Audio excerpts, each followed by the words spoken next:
Welcome to Sanctuary Peacemakers, where we discuss all things related to security inside houses of worship with your host, Unity.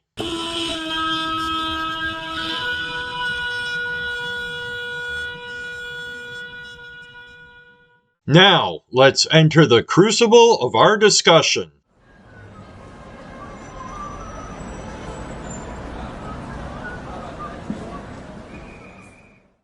Situational awareness is not paranoia.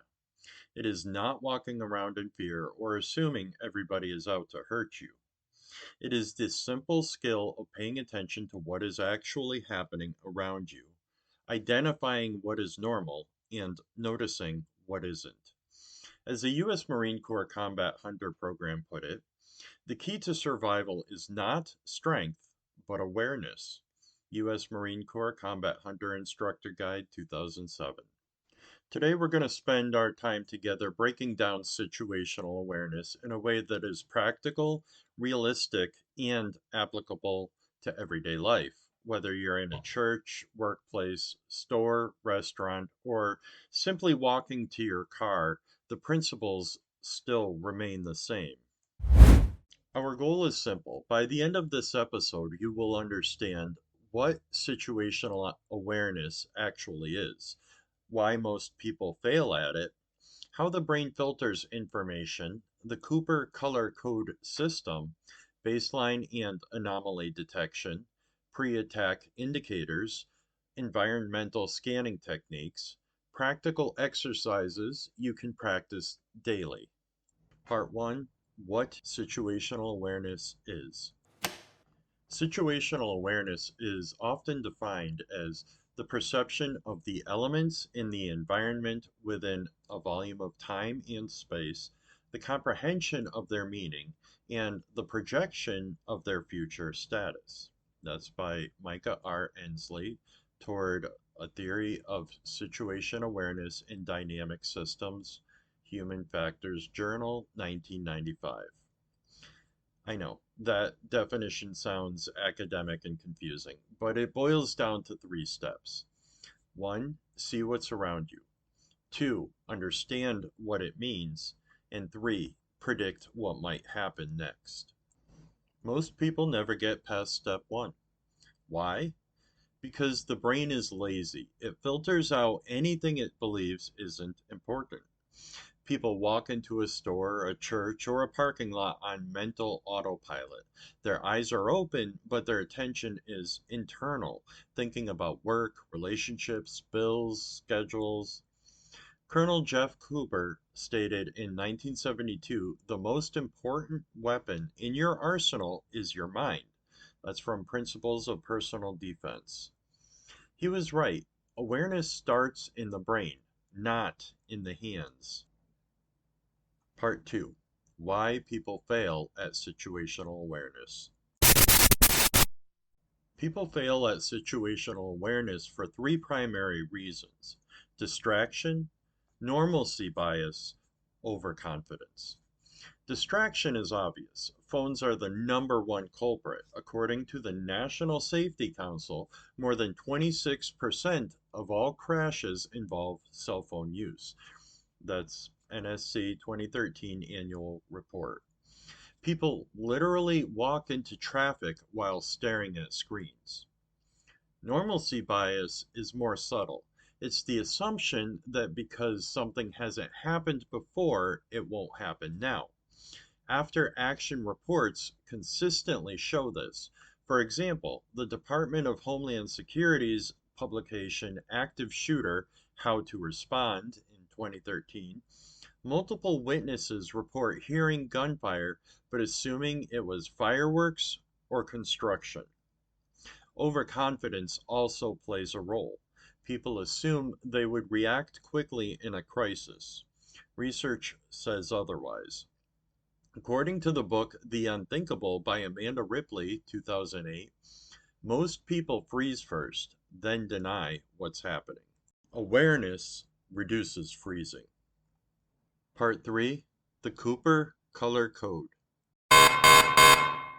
Jeff Cooper introduced the color code system as a mental state model not a threat level chart. He wrote condition white, unaware and unprepared. Condition yellow, relaxed, alert. Condition orange, specific alert. Condition red, fight. Principles of Personal Defense, 1972. Let's break those down. Condition white. You are unaware, head in your phone, lost in thought. This is where victims live.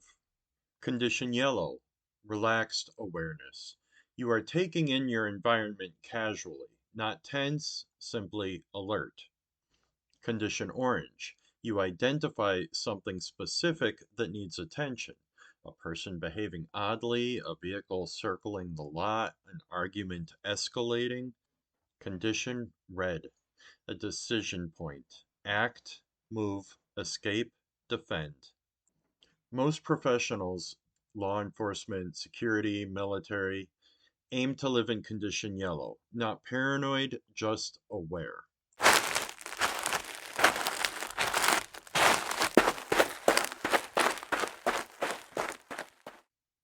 Part 4, Baseline and Anomaly. This is the heart of situational awareness. Every environment has a baseline, the normal pattern of behavior. A church on Sunday, people greeting, kids running, ushers handing out bulletins. A store, shopping carts, casual browsing. A parking lot, people walking to and from vehicles with a purpose. Anything that breaks that pattern is an anomaly.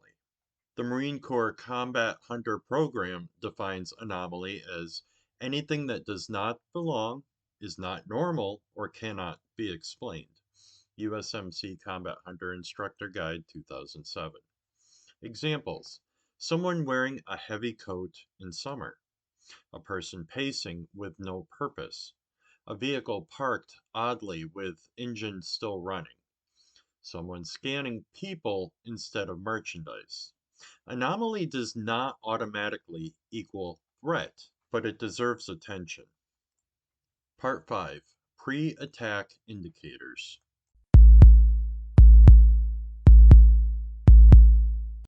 Violence rarely happens without warning signs. The U.S. Secret Service report Enhancing School Safety 2018 states most attackers exhibited concerning behaviors prior to the attack.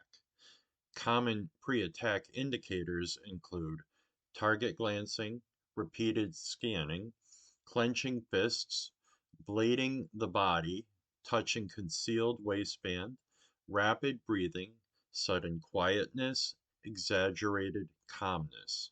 These behaviors appear consistently in surveillance footage of attacks.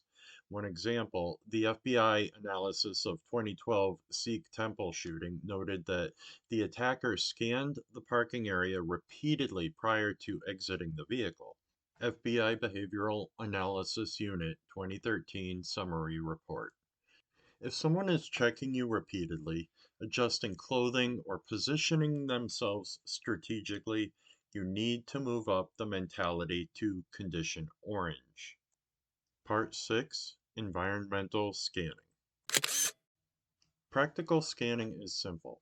Heads up, eyes moving, hands free, brief glances, not staring. Law enforcement uses the term 10-5-2. At 10 feet, identify hands. At 5 feet, identify intent.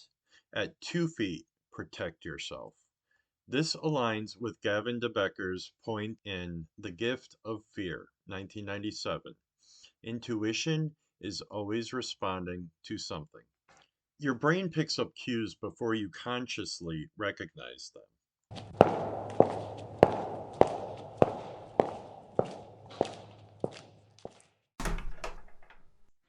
Let's make this real.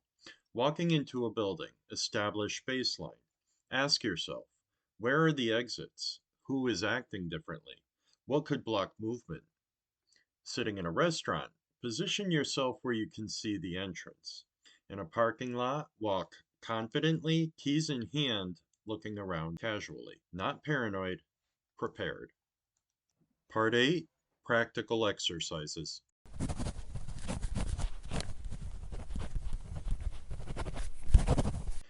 Exercise 1. Describe the last 5 people you passed. Exercise 2. Identify 3 exits when entering a building. Exercise 3. When something catches your eye, ask, what made me notice that? This builds intuition. Conclusion.